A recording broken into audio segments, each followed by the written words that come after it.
여러분 안녕하세요. 호롱장입니다. 저는 오늘 현재 부동산 시장을 알고 그리고 앞으로의 시장을 준비하기 위해서 꼭 알아야 되는 사실을 공유드리고 싶어서 영상을 켰습니다.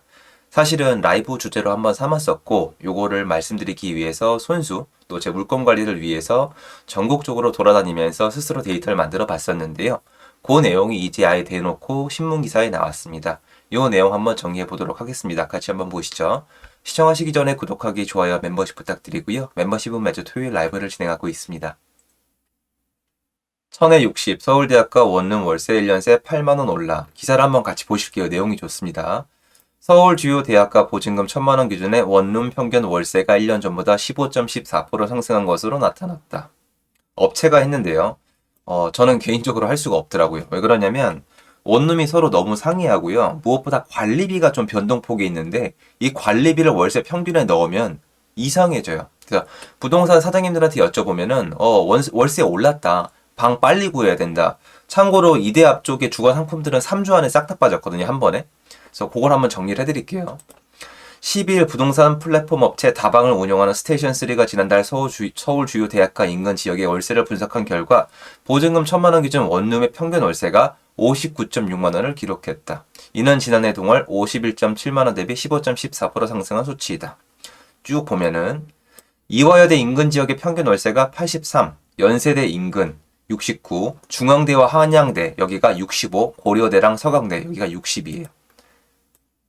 다방의 마케팅실 장준혁 실장님은 고금리 기조와 경기 침체 우려 속에 전세 대출 금리에 대한 부담이 커지면서 기존 전세를 월세로 전환하기로 하는 등 전세 거래가 줄어들고 있다라며 월세의 경우 금리처럼 변동하지 않고 계약에 따라 정해진 금액을 지불해 금전 계획 수립에 더 안정적이어서 선호도가 점차 높아지는 추세라고 전했다.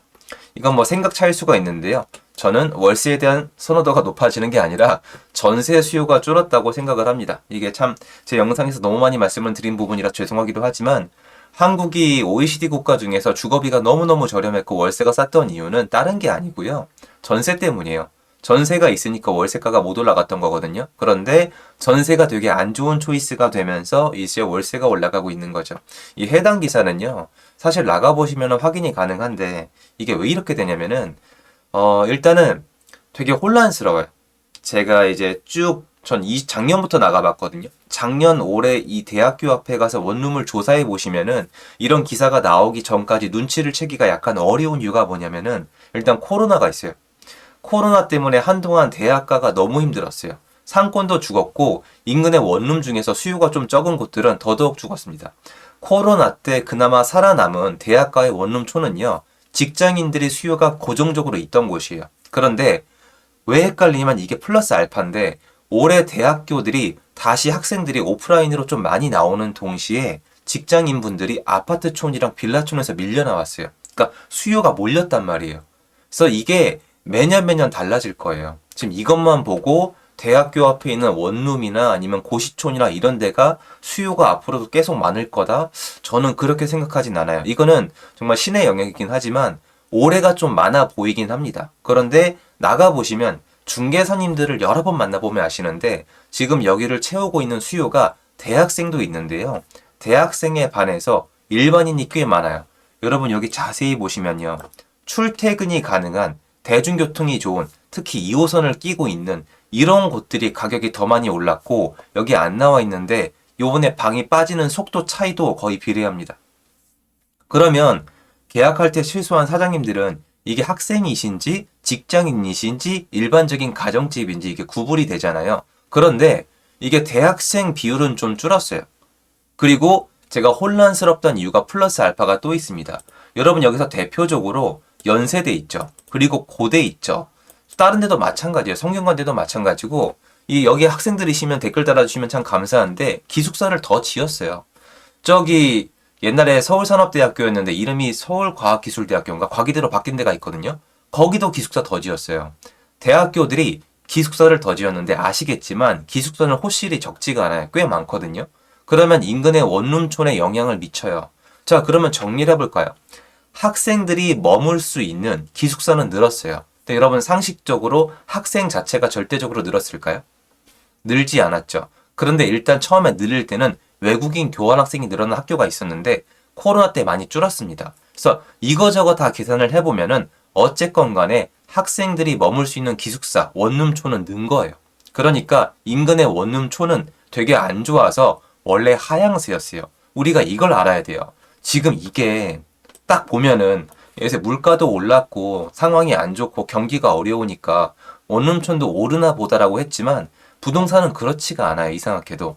부동산은 수급이 안 맞아서 방이 비게 되면 이게 최악이기 때문에 방이 빌 것 같으면은 임대인이 모든 조건을 내려놔요. 그래서 대학가 인근의 원룸촌 중에 신축이나 좀 좋은 곳들은 아니셨겠지만 들여다보면은 굉장히 힘들어서 월세를 내려놓는데 월세도 내려놓고 아침밥도 주시고 관리비도 고정 이런 데가 있었습니다.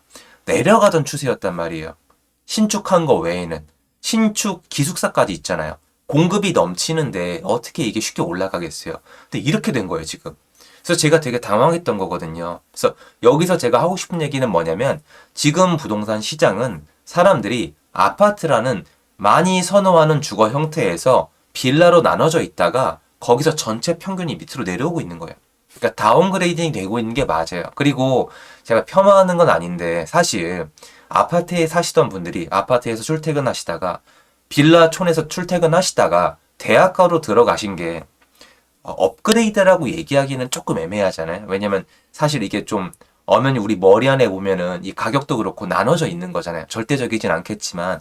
그런데 보시면 이쪽에 수요가 몰리고 있는데 보십시오.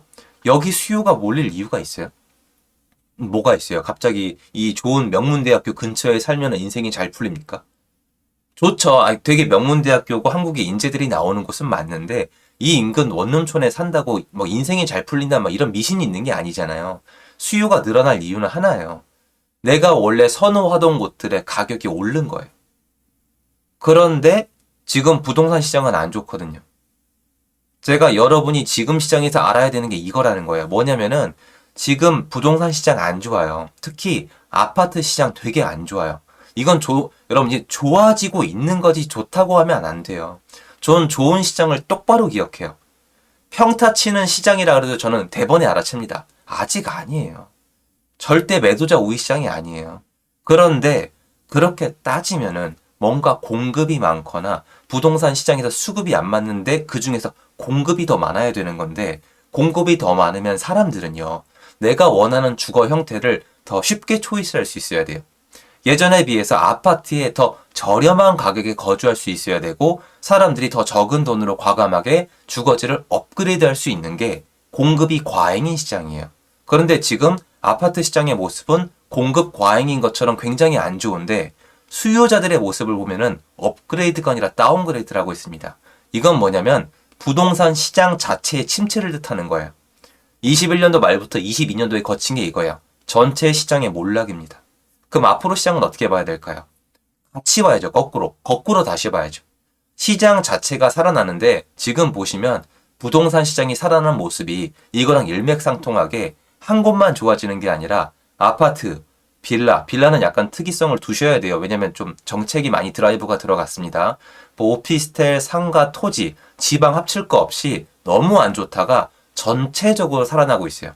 통계는 다양하겠지만 보시면 어쨌건 거래가 아예 없다가 전체적으로 살아나고 있는 건 맞습니다. 이게 뭐냐면은 일단 현재 부동산 시장은 경기 침체, IMF에 준하는 사태를 맞이해서 한번 바닥에 눌렸다가 이제 고개를 들면서 서로 수급이 얼마나 있는지에 따라 약간 편차를 두고 있는 거기 때문에 지금 시장은 서로 맞물려 있다는 거예요. 그래서 아파트 시장에 관심이 있으시더라도 지금은 여기 시장까지 같이 보셔야 돼요. 원룸촌, 뭐 고시촌, 아니 빌라촌, 아파트 시장까지 다 같이 보셔야 됩니다. 그래서 저는 전달을 드릴 때 이런 걸 같이 맞물려서 전달해 드리는 이유가 바로 이겁니다. 그래서 제일 하단은 아니겠지만 그래도 주거 형태 중에서 중위 아래쪽에 있잖아요. 사실 우리가 선택지를 안에서 나쁘다는 뜻은 아니지만 그러니까 앞으로의 시장도 요거를 같이 보시는가 아니면 저는 이걸 같이 보면서 말씀드릴 거라는 걸 알려드리고 싶어서 이렇게 영상을 준비해봤습니다. 현장에 나가도 확인이 가능하십니다. 영상 도움되시면 좋겠고요. 좋은 하루 되십시오. 감사합니다.